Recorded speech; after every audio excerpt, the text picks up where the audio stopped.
Whether you're dreaming of a retirement with sand between your toes and a cold one in your hand, hitting the road to chase the winds of adventure, or spending time with your grandchildren, this show is intended to help you get there. Welcome to Coasting in Retirement with your host, Josh Knoll. You've worked too hard throughout your career to spend your retirement worrying. So sit back and kick up your feet because we've got lots of financial tips and tricks to share to help you get exactly where you want to be. Here's Josh. Hello, Lower Alabama. Hello, Gulf Coast. Welcome in. Welcome to Coasting in Retirement. That's right. Thanks for joining us today. Josh Knoll here. Michelle's off this week. In her place, we have a very special guest. He's both my firstborn son, and he happens to be the producer of the radio show, Peyton Knoll. How you doing, son? Doing pretty well. First of all, it's favorite son. Is that right? Yes, it is. Have you ran that by your brother and sister yet? Oh, yeah. Yeah, well, like I tell you, all three of you, I don't love you equally. I love you all uniquely. Got it? We are, Peyton and I, listeners, we're back. Coastal College's recording studio, beautiful downtown Fairhope. The weather is beautiful outside. We are ready to put together another great show for those of you tuning in. Listeners, Peyton and I are here today to discuss financial topics relevant to those of you in or near retirement, living your best life along our part of the Gulf Coast. Here's what we've got in store for you. First segment, deep dive on our topic of the day. Second segment, about 30 minutes past the hour, be headlines of the week. And then roughly about 50 minutes past the hour, stick around for our third segment. We call it Joshua's Crystal Ball and Big Mouth. So buckle up. We got a lot to get to. Quick background on me for those of you new to the show. Again, my name is Josh Knoll. I'm a fee-based financial advisor. I hold my FINRA Series 65 securities license, and I'm the owner of Gulf Coast Financial Advisors. That is a 100% locally owned, 100% independent investment management and financial planning firm. We have offices in Fairhope, Orange Beach, and Mobile.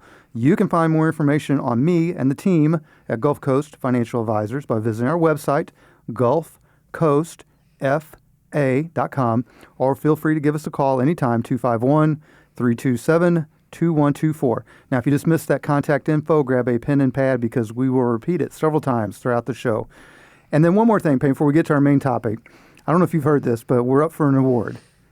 How could I not have heard about this? It's news everywhere. It is, yeah, front page news. So we have a huge favor to ask of the listeners. For the second year in a row, this show, Coasting in Retirement, is up for what's called a NAPPY Award. Locals will recognize that, put on by our beloved local weekly, Lagniappe. We are one of 6 finalists in the Best Radio Lifestyle Show category, and we are trying to win, so we need your help. If you all don't mind, visit votenappies.com, go to the media section, look for us under the radio lifestyle segment, and vote. You can vote once per day per email, and we're proud of the fact we're the only financial radio show that's been nominated, and we're the baby of the bunch too, so we must be doing something right? Oh, definitely. And yeah. It's the production quality with Peyton at the... It's very high quality. I need that award. I got all my friends to vote for it too. That's great. All right, keep it up. Vote early, vote often, like they used to say in elections. All right, so let's get to our main topic, Peyton. How much attention do you pay to generations? When I say generations, like, I'm Generation X. I believe you're not a millennial. I'm too young to be considered a millennial. So what are you then? Gen Z? I'm Gen Z. Millennials go all the way to 1996. Okay. So I'm 2006. So I'm middle of Gen Z. I see different ranges on Gen X, but I think generally speaking, it's 1965 to 1980. So I would be kind of 2/3 along that track. That's right? the same way for how I am in the Gen Z area. Okay, very good. Well, so obviously there's a significant gap. The reason I bring it up, there's a gap in our years. I am your father, and I think that you know enough about my upbringing in Wappapello, Missouri, that there's also a gap in not just years, but how I grew up compared to how you grew up. Is that fair? Oh, definitely. Well, I mean, I think there's a gap anywhere growing up besides Wappapello, Missouri. Thank you. That's true. So technology, transportation, communication, central heat and air, clothing. I spent the majority of my childhood without shoes on, for whatever that's worth. But I know that, for our listeners that listen to the show, you're Gen Z, the generation before you used millennials, and then, of course, you get Gen X. Now, before the Gen X generation, which I would say probably the majority of the listeners to the show are either going to be my age or older, Gen X, or they're going to be baby boomers. So with those generations as a foundation, I want to take the opportunity with this particular episode, having someone so young on the show, which is great, and such a different generation from me and most of our listeners. And what I want to do is get your opinion on some of the various topics that we discussed often on this show. I'm calling this episode The Future of Everything. Is that fair? Oh, I guess that's fair. All right. The Future of Everything with Peyton Null. Here we go. So, Peyton, what I'm going to do, I'm going to list the topic, then I want to get your feedback. I'm looking for both your personal opinion and then maybe what you think is the opinion of your overall generation. All right? Yeah, I'm ready to go. You ready? So let's just jump right in. Let's just jump into a hot topic. Immediately. So let's set the stage. Cryptocurrency. First, we have been openly critical of cryptocurrency on this show. Regular listeners know that. At least around, we try to be fair about this stuff. We try to call balls and strikes, but definitely around certain parts of the industry, particularly meme coins and NFTs, which, in my humble opinion, are both worthless things. But there is our part of the industry, and we're going to talk into that or dive into that a little deeper. There's obviously the original coin, Bitcoin. There's stable coins. There's some things going on. I have had to learn this to some degree, just so I didn't sound like an ancient person, but the one thing that I think is fair to say is no matter what type of cryptocurrency you're talking about, the industry is dominated by young, fairly opinionated, usually male. And I believe, in my opinion, one of the things that aggravates me, we talked about this on the last radio episode, is they prey on what is called FOMO, or fear of missing out by investors. Peyton knows I also coined a term called FOLO, which is fear of looking old. Investments like these, like crypto, people my age or older sometimes question ourselves because we don't know if we're just being unadaptable to new technology. So the point of all that rambling, Peyton, is what is your opinion on crypto, and what do you think your generation's opinion is on crypto? Because the majority of your life, crypto's been around in some fashion, right? Yeah. Well, first of all, I would say a lot of crypto and NFT stuff, it wouldn't be around without the internet.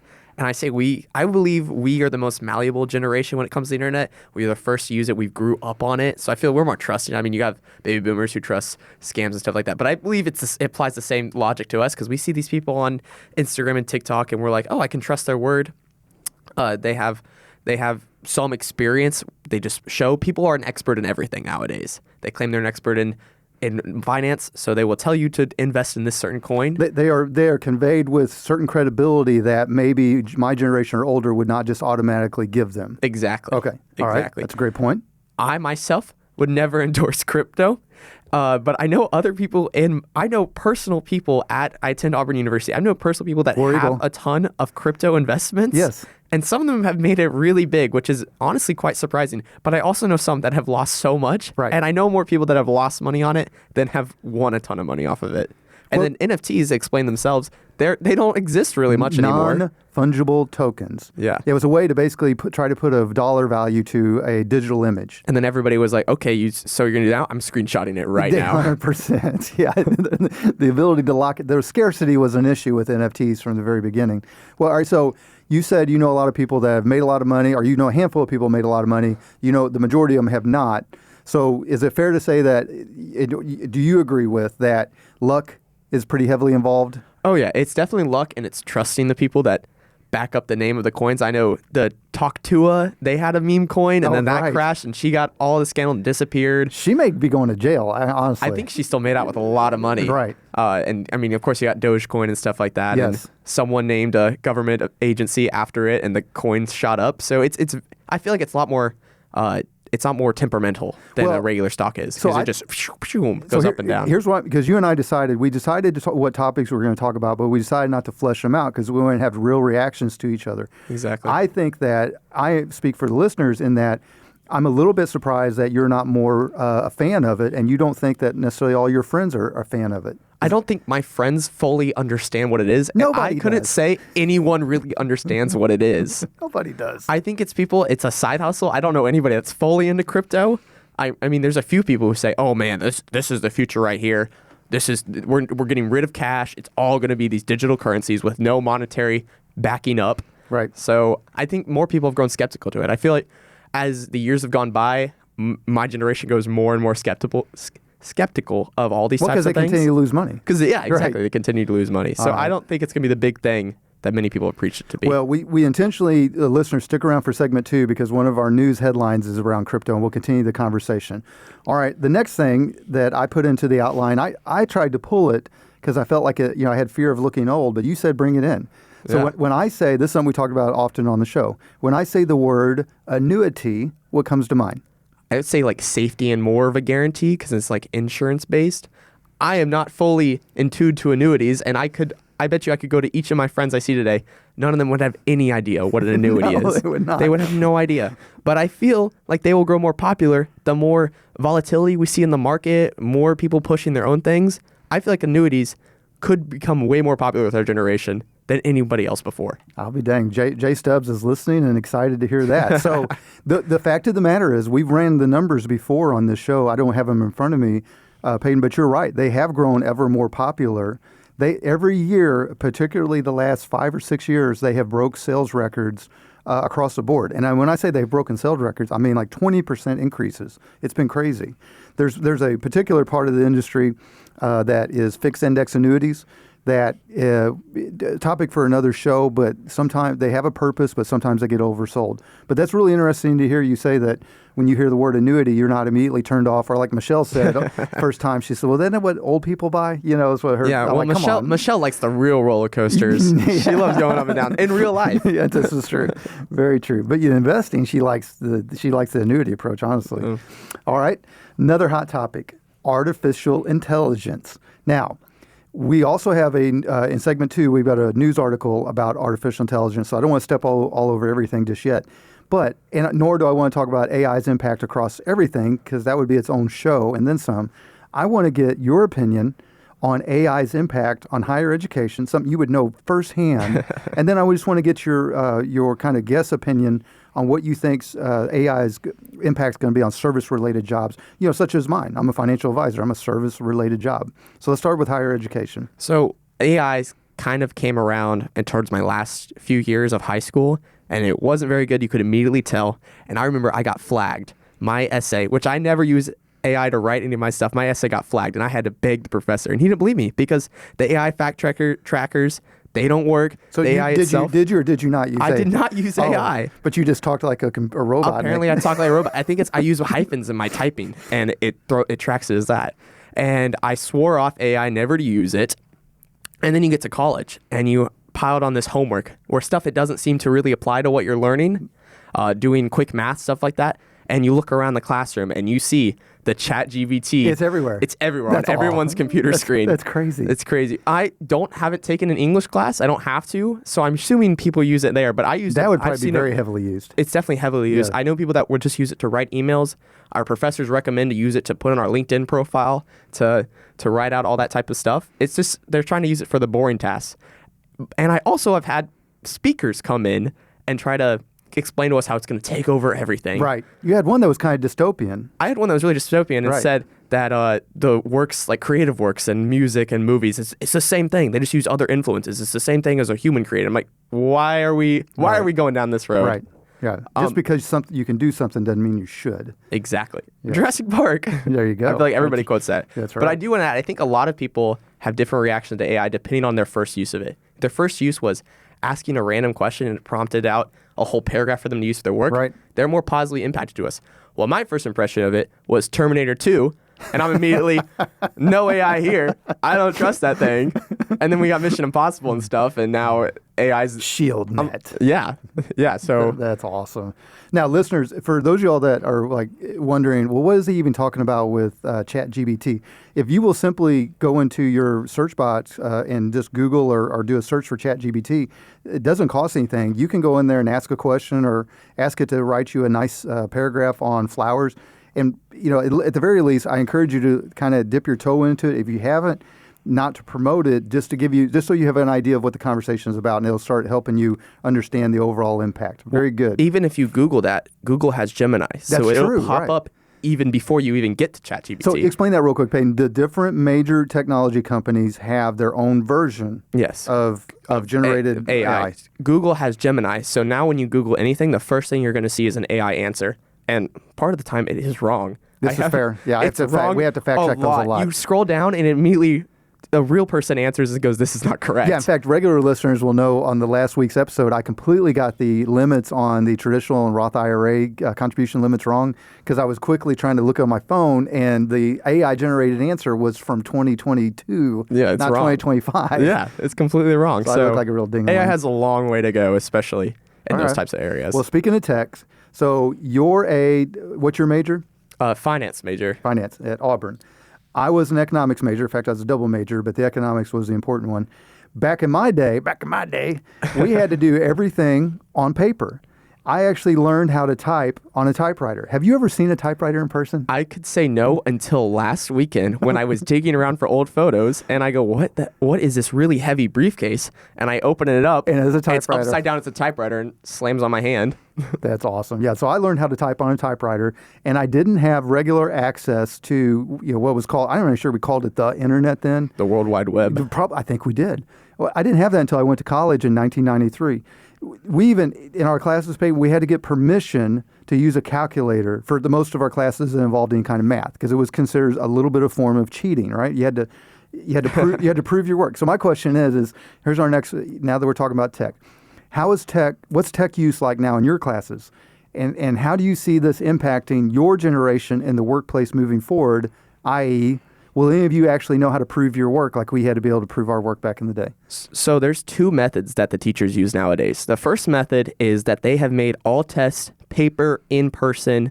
They check your calculator, make sure it's a really dummy one. Right. And about half my classes did that. The other half did it where they said you can use AI, but you have to explain how you used AI and attach what prompts you asked I it. had no idea. That's fascinating. So either some of them completely rejected. I haven't taken English class. I know some English professors, they let you use it to make an outline, and then they say you have to write it your own from there. And then other ones say, no, you have to come in person and write this all in hand. I'll be daggum. I bet listeners are sitting here floored that didn't know that. And I think in the workplace moving forward, you're going to have those types of people that are going to integrate AI, say it to their stockholders. They're going to boost sales a lot. But I think you're going to have some people that are going to completely reject AI. Like local businesses, I think they're going to say, we're scared of that, and we want to keep our human touch on it. I know I worked at a health food store for 4 years. I don't see, they haven't even integrated a POS system that works. There's no way AI point of sale system that works. There's no way AI is breaking into a business like that. It'll take time. And here's the thing. That's a good point, Peyton. I've been, 5 decades on this earth. I've seen life-changing technology in my time here since the mid-'70s, but none of it, and I mean none of it, moved as fast throughout this society as the early adopters would have told you it would. None of it, ever. Not once, right? Well, I just saw now, finally streaming will overtake views from cable television, and I think next quarter. Just now. And I thought it would have been 5 years ago. Right, no doubt. I like it. All right, next topic. So, and we're going to circle back. I got a couple more things on that tech thing. All right, so next topic. Michelle is deeply skeptical of the validity, Michelle, the co-host of this, regular co-host of the show, deeply skeptical of the validity of Social Security in the future. I'm much more optimistic because, as I've said many times, Social Security has done more to reduce poverty in our elder population than anything in the history of mankind, period, point, stop. What do you think, and what do you think your generation thinks about Social Security? I personally asked for this topic to be in the show because, well, one, I don't think my generation really understands Social Security at this point. Fair. And they're like, where is all this money going? They just think it's to taxes. Right. And a lot of them were surprised when I tell them, like, oh, you get a fixed check, supposedly, when you turn 65, is it? Well, you can age 62 that year, you can start Social Security, and then all the way, you can age 70 right now, somewhere in that range. Oh, okay. About a 7.5, 8 year range. So the longer you wait, the higher the benefit. I am very much skeptical, like Michelle, because I see the funding getting cut. There's less people being born because it relies on people paying into the system, and we have to grow to pay into that system. And I don't trust that it's going to get held up in the long run. I just don't see how it's going to work out personally for my generation. I think if one person is allowed to pull their money out that they put in, it all crumbles. It'd be like a run on the bank. It'd be a run on the bank. I foresee that happening. Well, so mathematically, right now, if no changes are made, Social Security is going to become underfunded in the year 2035. It's not going to go bust. And again, they're going to make changes, but let's just assume projection, no changes, it gets underfunded. Then that means your benefits start to get cut. All right, so that's one terrible scenario, right? Yeah. I think another potential scenario is what's called means testing, which you, as a young person, have already told me, yeah, if you're a multimillionaire, you should not be pulling Social Security. I would tell you as as a person that's closer to that, if I pay into something, I want to get something out of it, whether I deserve it or not, all right? True. So there's a hard balance there, but you really hit on an important point. And I try not to there are some things that are obvious solutions and they're easy to say out, it would sound so easy when it comes out of my mouth, but they'd be almost impossible to implement. But you brought up a good point. One of the biggest problems that we have with Social Security and our budget deficit is that we are growing older quicker, and we need another baby boom. Now, I do know the current administration, from what I understand, they're trying to put some incentives in place to promote children. And I know, again, It's a $5,000 credit, but child tax credit, which are something like that anyway. And it's a touchy subject because it makes you sound like you're, making people reproducible robots. But the reality of it is, I held that one of the ways that you can really improve the long-term probability of success for Social Security is, one, get young people like you into the system earlier, get them productive, treat everybody. You've done a great job of working since you're very young. A lot of your generation has not. Get them working at 18, even if it's part-time, get paid in the system, and then incentivize people to work longer, right? Yeah, definitely. When my grandma and grandpa retired in their mid-60s, or my grandpa retired, my grandma was a homemaker and did other things, but I mean, they were beat up and old, man, right? Yeah. I'm only 15 years-ish younger than right now. Especially in America, there's less manual labor type of jobs. They did. They had a lifetime of manual labor, and I've had partial lifetime of manual labor. All right, let's see. I think we got time for one more. Let's do this. Okay. All right. Let's see. Which one do I want? I like the healthier one. The healthier and more fluent. So do I. Okay. All right. This is a good one, listeners, to close this segment out. Every generation since the turn of the 1900s, so go back, 125 plus years ago, has expected to have more opportunities and to live a healthier and more affluent lifestyle than the previous generation. For example, I expected to have more affluence than your Papa Noel and Grammy. They expected to have more affluence than their parents, and so on and so forth. Does your generation share this view? I would say no. On the most part, I don't think they do. Me personally, I do share that view. I do have much better. I mean, just hearing horror stories of Wappapello, Missouri, sometimes makes me feel. That was awesome. Oh, I have a great life. But no, if you just go online, I mean, I'm involved with the online people, and they just say how everything's so much awful now. It's so much more volatile, and they take for granted what we have. I feel like a lot of people take for granted what they have, especially when you look at other countries and what we've got.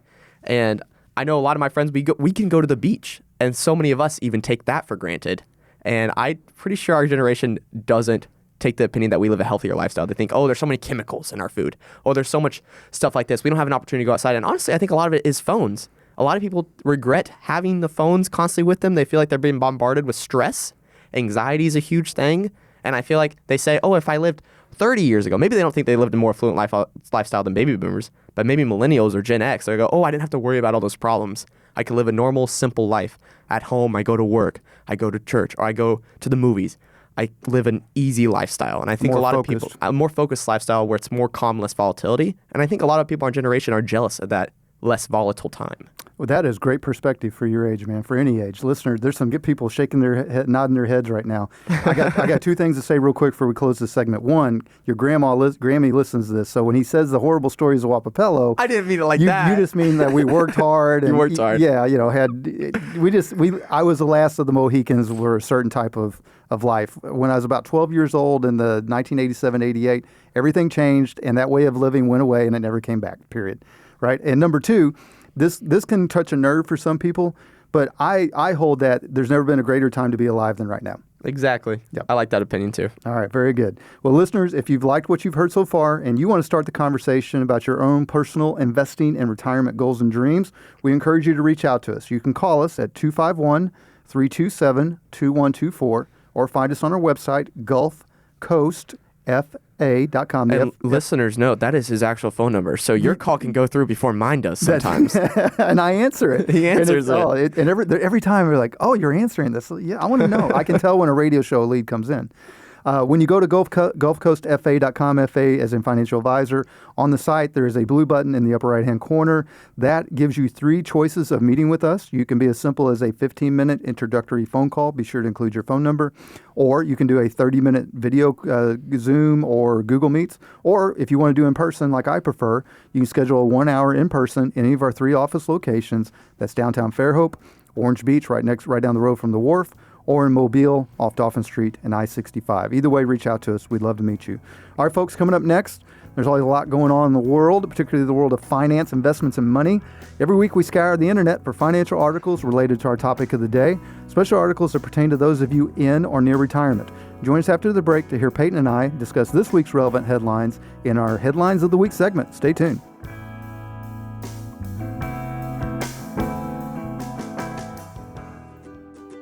A multidimensional financial services company, Providence Partners serves the needs of independent insurance, financial, and employee benefit professionals. The team at Providence Partners serves other business professionals like property and casualty agencies, registered investment advisors, community banks, and benefit brokers to assist in their clients' risk management planning. Whether an individual or business owner client, this planning includes income replacement protection, planning for extended healthcare costs, family needs, and generational transfers of wealth. At Providence Partners, we give you access to industry specialists. Those specialists focus on business succession, business owner planning, family and household protection, estate planning, planning for that income loss, or planning for long-term care solutions. Providence Partners is an Alabama-based company. We have offices in Birmingham and along the Gulf Coast. Our website is providencepartners.org, and you can reach us any of the working days.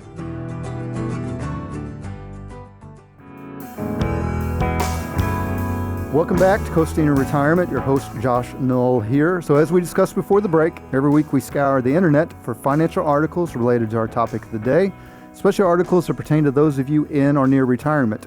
Our job, or at least we tell ourselves it is to help you all understand how these headlines impact you, especially when it comes to your money. Now, quick note, if you want to read our referenced articles yourself, we include the links in our show transcript, which you can find on our website, GulfCoastFA.com, or in the podcast tab. We put them up after this show airs on our various radio stations. So all that said, and without further ado, here's Son Noel Peyton with the headlines of the week. All right, Josh Dad, let's keep our Future of Everything theme and start with an article from well-known financial blogger Michael Kitces' site, The Nerd's Eye View. This article is titled The Future of Financial Advice, How Tech and Approaches in 2030 Will Differ from Today. So for those of you listeners not familiar with Kitces' blog site, Kitces, it's what's called industry facing. So it does get a little jargony, but you've referenced their articles before because it gives savvy investors a great peek behind the curtain to the financial services industry. Back to the article, the authors claim that financial advice is now in its 3.0 era, where financial advisors have to be able to use multiple tech tools to provide value far above and beyond the traditional comprehensive financial plan. How does tech play a role in financial planning at Gulf Coast Financial Advisors? And do you agree with this article's projections about how things will change over the next 5 years? Well, so first, you made a reference that Michael Kitces is his blog, Nerd's Eye View, is industry facing. And sometimes I hesitate to include that. You know, you've asked, Peyton, how many people actually read the articles. I would say probably more than you think. And this is definitely an article, a resource for your a little bit more sophisticated investors or those of you all that want to learn. Because what it does is it gives a great behind-the-scene peek at how our industry actually views our clients and how we work with them. And Kitces is great at, he's very client-centered, oriented. So I think for those of y'all that are, especially for those of y'all that are really interested in looking at the fee-based and fee-only world, the fee-for-service side of our industry that we're in, I think Michael Kitces is a great proponent of that. He'll give you a better understanding of how we make money and how that impacts your investments. Now, to answer your question, technology is everything. I have been doing this long enough that even when I started doing financial planning, it still was very paper-centric. Now, I had a program I'd use, but years ago, you would print out this 50 to 100-page book bomb, and I joke about it. You throw it on the table and say, hey, read this, and good luck. Here's your plan. Those days are so long gone. Not that having something printed is not beneficial, but now the technology we use, particularly with the financial planning software, is meant to be on time, dynamic, up to date, up to the minute, up to the day, two-way conversation with your clients. And so, for as far as like tech in our world, it's changed everything. I'm able to integrate my clients' various accounts into our financial planning software, so we can both look at things in a real-time view. It allows us to do mathematical probability modeling, some of the things that you're interested in your finance degree, getting to know that better. And it gives you basically kind of GPS coordinates. I'm here. Hey, Mr. Financial Advisor, I'm sitting here right now. I know where I want to go, and I have a kind of an old roadmap that I think will get me there. But is there a way to implement like a really high-tech version of a GPS on your phone to get to where I'm trying to go? That's basically the role of the financial planning software. That said, and this is kind of a theme of our whole talk that we've done here, you could do everything I just listed there, Peyton. A person could do that on their own without any help or with the assistance of AI, without a human being, quote unquote, having direct contact. To me, the superpower comes in, and I can't speak for all financial advisors, but for a fact, because I've been your father your whole entire life, I've been through some stuff. And I've lived a lot of life, and I've been, basically more or less self-employed since my mid-20s, so a long time ago. And I've just, for better or worse, I've gotten my hands on a lot of things. I've learned a lot of hard lessons. I've had successes, and I've just done a lot of stuff. I don't know how anybody, unless you just downloaded my brain into ChatGPT, I don't know how anybody's going to have that personal experience, especially around some of you all that have family issues or entrepreneurial-minded or business issues. I've kind of seen it all to some degree. So I think that's the part. It's math. The financial planning and the tech provides the math and the probabilities and the modeling. But I think it's really important, not that you're a financial advisor. There's nothing wrong with being wet behind the ears. And, someday if you come in this business, you'll be wet behind the ears. But what you really want is somebody that's got some life experience, at least part of the process, that can add the human element to your financial planning process and the tech. Yeah, and that's how AI really should be. That's a fair, right? Yeah, yes. But moving into AI, next up, a recent article from Forbes titled "The Future of AI in Financial Services." This article took a mostly optimistic view about something that we discussed in our first segment of how AI will affect our business, financial planning, and investment management. But if you read between the lines, it does appear that AI is already taking a prominent role in customer service for that financial services branch of several large banks, which I would think means it's replacing some humans in these jobs. The article also discusses how AI is already successfully accumulating and sorting data and helping create hyper-personalized experiences for the bank's customers. I would guess that for most people, it feels like that AI just came on the scene very recently, yet all these changes are happening quickly. I do want to add that on these articles, at the very top of the page, you have an AI summary of the AI promoting article. That's true. Which is pretty interesting. But Right. What do you make of it? Well, and you have the ability to take our podcast episodes and run them through, what's that program that we're going to fumble around? Cast Magic. Yeah, thank you.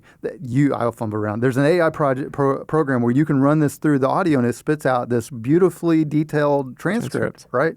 So that's one way of using it. Now, back to your point. Listeners, I want you to write this down. This is really, really important. Unless you are in a faceless call center where, basically the people that kind of drive us nuts when we call a 1-800 number, no offense if you're one of the listeners, but unless you're in that job, write this part down. AI is not going to take your job, at least not anytime soon. Your bigger concern is somebody taking your job that understands AI and knows how to use it. That's what they're pitching to the students at Auburn. That's a bigger issue. So if you're already retired, this is probably not necessarily an issue you're facing. But if you're pre-retiree, or if you've got what Jay calls the retirement red zone, if you're 5 years or less, and maybe this impacts you, maybe it doesn't. But what it does impact you, as Peyton brought up in the article, is my side of it. The guys and gals that are helping you on the financial advice side, and not that you necessarily need somebody that. I'm gonna do a segue, non sequitur. Peyton, you're brilliant at retaining information. I mean, you're brilliant, period, but you're brilliant at retaining information and using that information later, right? Yes. Right. Is that important to have as a financial advisor? You bet. And you're welcome for the genetic material that helped you get that. But more importantly, when you're talking about somebody that's coming in that's going to help you on financial advice side, it's not that they have to be a brilliant retainer of all information and be completely up to speed on everything, but they absolutely have to have an open mind, and they have to have their finger on the pulse, especially for those of y'all. I mean, think about it. If you retire now in your 60s, mathematically, and Lord willing, you've got the lifespan of 20 or 30 years. Every year that you live older, your lifespan increases exponentially beyond that. So if you make it to 75, now you have a bigger chance of making it to 95 and so on and so forth, right? So you want to have somebody that is going to be with you for the long term and that has an open mind.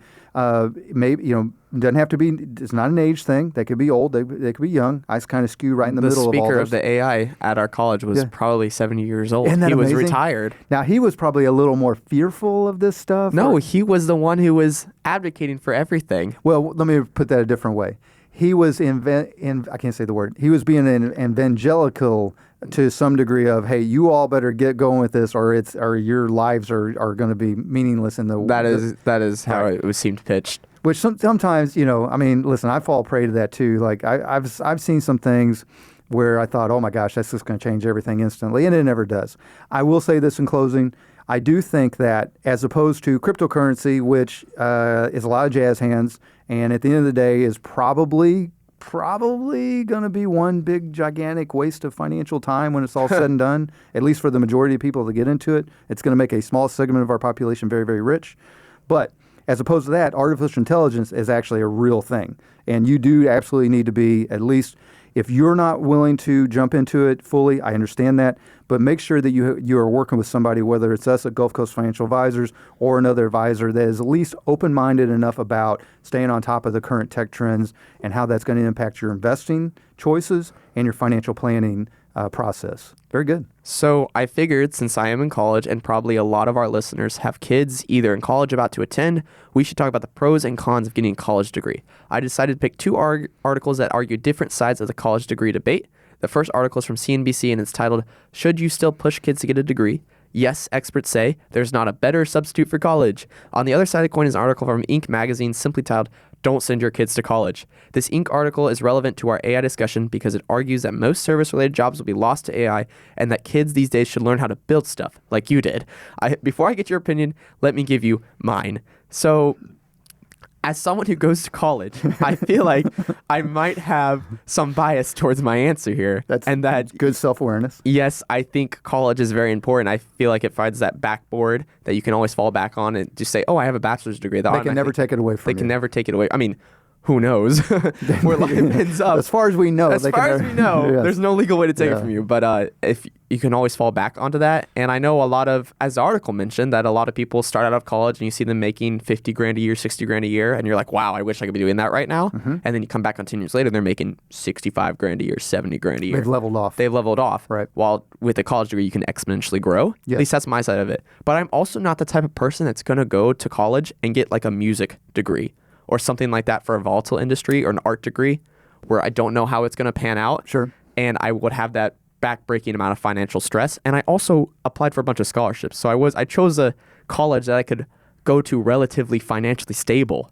Well, I see a lot of these people, they go to these big colleges and they get hundreds of $1,000s in debt. That's a great point. And they kind of put themselves in that I scenario. appreciate you making that choice too. Yeah. Not that Auburn's cheap, but Auburn's definitely I almost in went our to wheelhouse. Vanderbilt, and it was a lot more Yes, expensive. absolutely, and Auburn was a great choice. All right, so I got to skirt a careful line here. So you already said earlier, the horrors of growing up in Wapapello, Missouri. So a lot of times, join me on this journey here, listeners. So a lot of times when people are very big proponents about you don't need to send your kids to college, I feel like, and I haven't actually ever been proven wrong, but more often than not, I feel like most of the times they're coming from somewhere where they had a little bit of more privilege or status or stability in their life compared to a lot of people like where I grew up in Wapapello. I mean, we had to scratch and claw. I wanted for nothing. You know that. You know how I grew up. I mean, we joke about it. I worked very hard. I worked like a grown man at a young age. But the reality of it is, Peyton, was even with all the advantages I had with a great mother and father, with and with my health and the ability to, Papa Noel told me, I'm going to teach you how to run heavy equipment. That way you'll never starve if you ever have to. In mid-30s when you were a baby, he was right. But at the end of the day, I had all these advantages. But guess what, man? I didn't have squat outside of Wapapello. There is nothing wrong with the path that my dad took or a lot of our family and our friends took of actually working with your hands in Wapapello. But for somebody that wanted to get a key or keys two doors that I didn't even know existed yet. The only opportunity I had was to go to college, period. There was no other. I wasn't. Sometimes a person is so uniquely talented, like you mentioned, music. Sometimes you got a musical prodigy, right? Or maybe you've got a technology, whatever. You got somebody where it doesn't make sense for them. Going to college will almost be a waste of time. For the vast 99% of the rest of us that maybe come up from not an affluent background or working class, let's call it that. Yeah. I grew up working class, right? And I'm proud of that. And I still consider myself working class. But for me to have an opportunity to be a financial advisor, man, I mean, I had to go to college, Yeah, period. definitely. There was not going to no one's going to come in and give me an honorary degree in economics, just hanging around running heavy equipment in Wapapello. So, again, hopefully I skirted that answer because I'm really proud of how I grew up. I'm really proud of the opportunities that I did have. But to get the keys to those doors, I had to have that college degree. Well, I mean, in Fairhope here, they even have programs at the high school that you can do like welding and stuff like that, and you immediately go into workforce with experience. So they have those types of opportunities, and college isn't right for everybody. We're not saying that, but I feel like there's a better way to do it than some of these people who get in a lot of debt. Yeah, 100%. Yeah, that is absolutely a problem. All right, we got time to go the fourth headline quickly. Okay. Don't read fast, but I'll answer quickly. Okay, so for our last headline, I wanted to circle back to our opening discussion about cryptocurrency. For those of you that are interested in crypto, we encourage you to do your research, please, before putting your dollars at risk.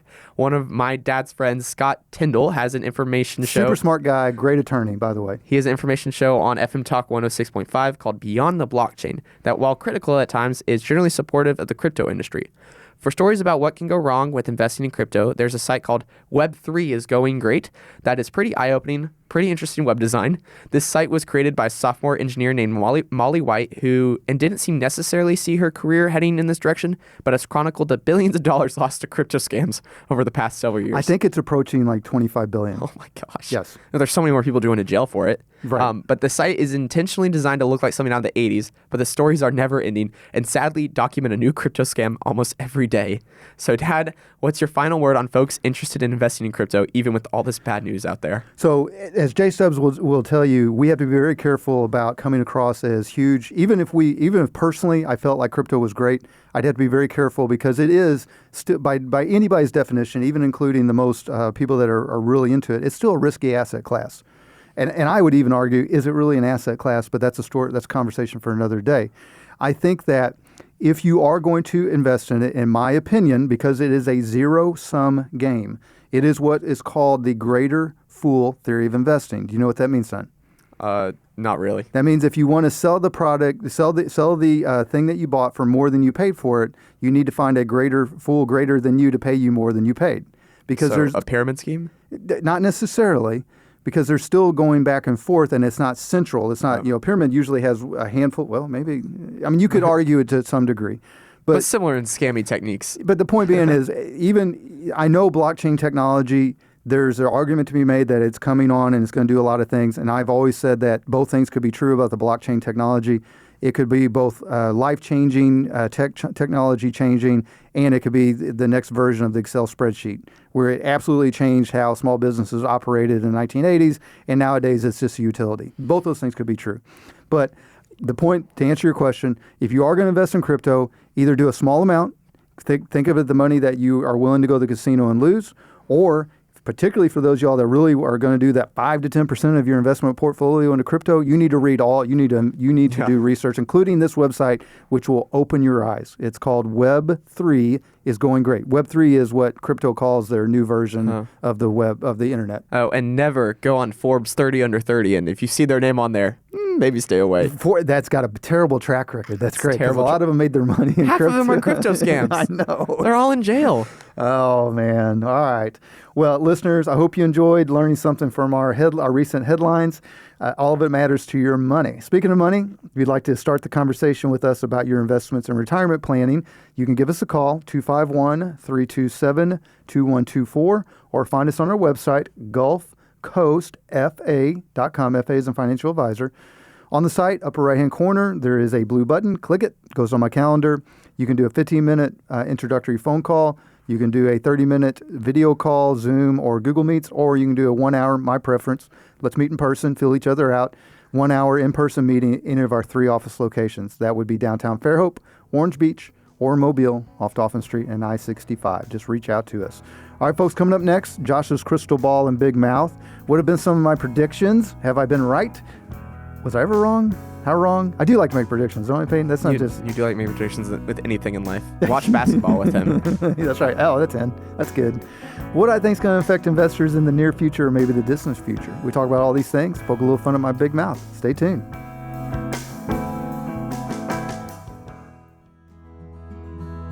Whether it's building a business from scratch with your own two hands and wanting to maximize the financial impact of those sacrifices, or growing a great nest egg by being a dedicated and reliable worker for years, or choosing to live a life well within your means in order to accomplish a lifelong dream of retirement, the last thing you want is to go with the wrong financial advice after you've worked so hard to accumulate your assets. You've also probably spent most of your life putting others' needs ahead of your own, and now it's your turn. We can help. Gulf Coast Financial Advisors is a locally owned, independent, fee-based financial planning, investment management, and tax planning practice. We have offices in Fairhope and Orange Beach. We serve all of Baldwin County and the Gulf Coast. We also have an easy-to-understand fee-for-service model with no sales quotas, no proprietary products. Our ultimate responsibility is to our clients' and dreams. You can reach us at 251-327-2124 or find us online at gulfcoastfa.com. That's Gulf, like the Gulf of Mexico, Coast, FA as in financialadvisor.com.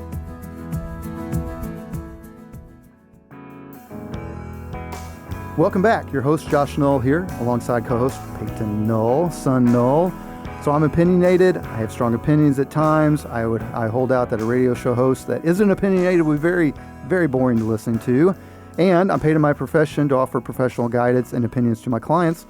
Otherwise, just replace me with AI. Topic of the day here. I like making predictions, and while I'm skeptical, which means a lot of times I'm more right than I'm wrong, there are times I swing and miss. So if you want to hear me eat a little crow, let's get at it. Josh's crystal ball and big mouth. What you got, son? You stated years ago that private equity's involvement in retail and restaurants would be devastating for those businesses, which typically involve long-term expansion plans with low margins and a constant need for capital, whereas private equity typically looks to quickly boost margins and sell their stake at a profit in a relatively short time period. Some examples of private equity's involvement leading to a business failing include Toys R Us, Joan Fabric, Payless Shoes, J. Crew, Sears, and most recently Red Lobster and Party City. That's right. I forgot about that. I would guess that most of our listeners are not familiar with the role that private equity plays in the financial services space, particularly with what is referred to as an aggregator or roll-up RIA. There seems to be a common theme with the failures of private equity's involvement in retail and restaurants, and that is the amount of debt used by the private equity companies to finance the purchase of the business, which often leads to unsustainable debt servicing. Do you think private equity's involvement in the financial services businesses will eventually lead to a similar result? Okay, so a couple of things to answer there. First, what is private equity? Private equity is really nothing more than taking typically what's called accredited investors, or at another level, they're fairly affluent investors. They pool their money and they go out looking for opportunities. Now, that's a broad definition.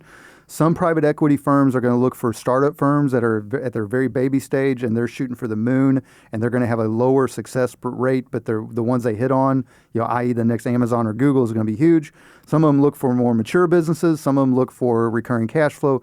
There's a private equity play for about any industry you can name. Okay. It's been drying up recently, though. Well, not yes and no. It had a little bit of a blip when interest rates went high, because private equity is really a product of a cheap money era that you have spent most of your life in.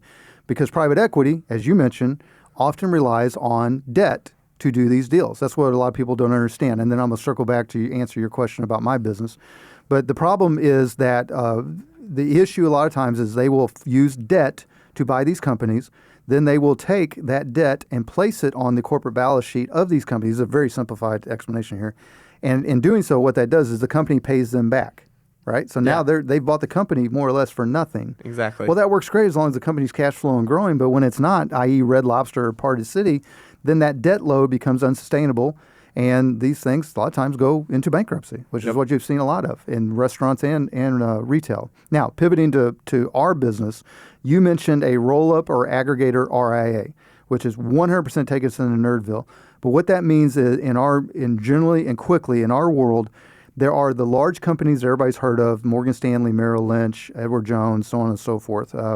Then there has been a rise, particularly over the last 10 to 15 years, of registered investment advisory firms, i.e. Gulf Coast Financial Advisors is one of them, that are a lot of times started by independent or a group of independent investors where they're not associated with a larger company.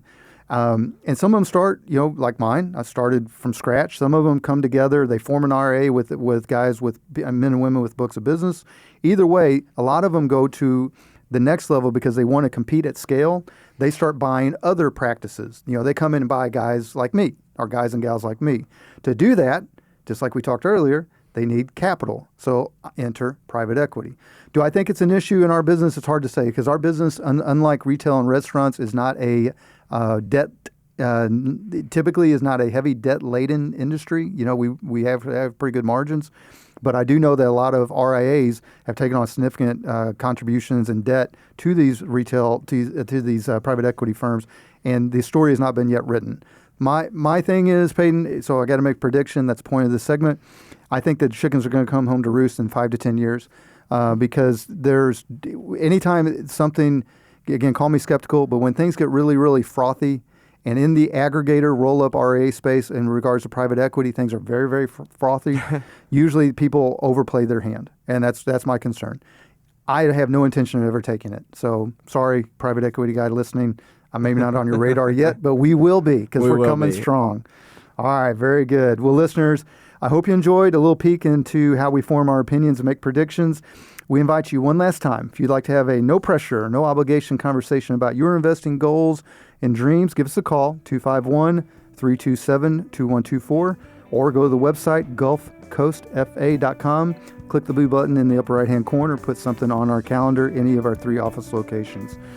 That's our show for the week. I want to give a huge thank you to my great co-host, my firstborn, Peyton Null. Uniquely favorite. Yes, right. I don't love all of my 3 children equally. I love them uniquely. You did a great job. Thank you. Was that fun? Yeah, so much fun now, and I get to edit it all. Yeah, now. You get to produce it. All right. Thank you to our show sponsor, that's Providence Partners and Mr. Jay Stubbs.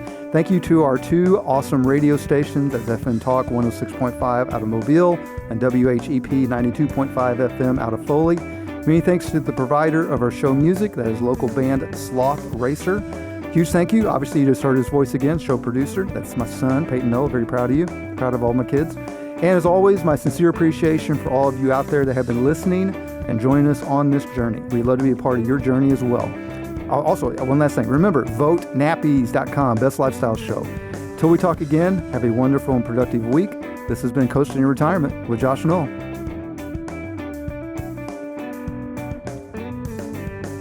Gulf Coast Financial Advisors, LLC, known as GCFA, is a registered investment advisor offering advisory services in the state of Alabama and in such other jurisdictions where it is registered, filed the required notices, or is otherwise excluded or exempted from such registration and/or notice filing requirements.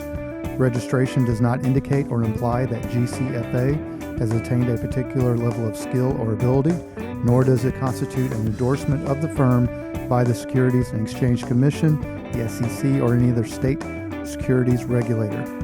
The Coasting in Retirement radio program serves mainly to disseminate general information, including those pertaining to GCFA's advisory services, together with access to additional investment-related information, publications, materials, and links. The publication of this radio show should not be construed by any client and/or prospective client as GCFA's solicitation to effect or attempt to effect transactions in securities, nor should be interpreted as GCFA providing personalized investment advice or any type of professional advice for compensation wherever this program is broadcast. Any subsequent direct communication by GCFA with a prospective client will be conducted by a representative that is either registered or qualifies for an exemption or exclusion from registration in the state where the prospective client resides. Certain information, news stories, headlines, data, charts, graphs, figures, or statistics presented on this radio program may have been obtained from third-party sources that are believed to be generally reliable, but which GCFA may not have independently verified. GCFA does not and cannot guarantee the timeliness, accuracy, or reliability of any such third-party information and undertakes no obligation to update or correct any information that may become obsolete, unreliable, or inaccurate.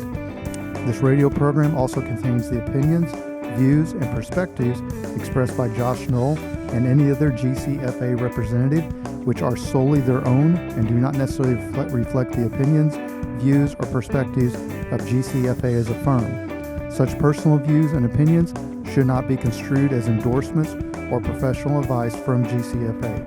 GCFA makes no representation or warranty regarding the accuracy, completeness, or reliability of any information on this radio program and disclaims any liability for any direct or indirect loss or damage incurred from using or relying on such information. GCFA and Providence Partners are not affiliated, nor are any of their respective representatives.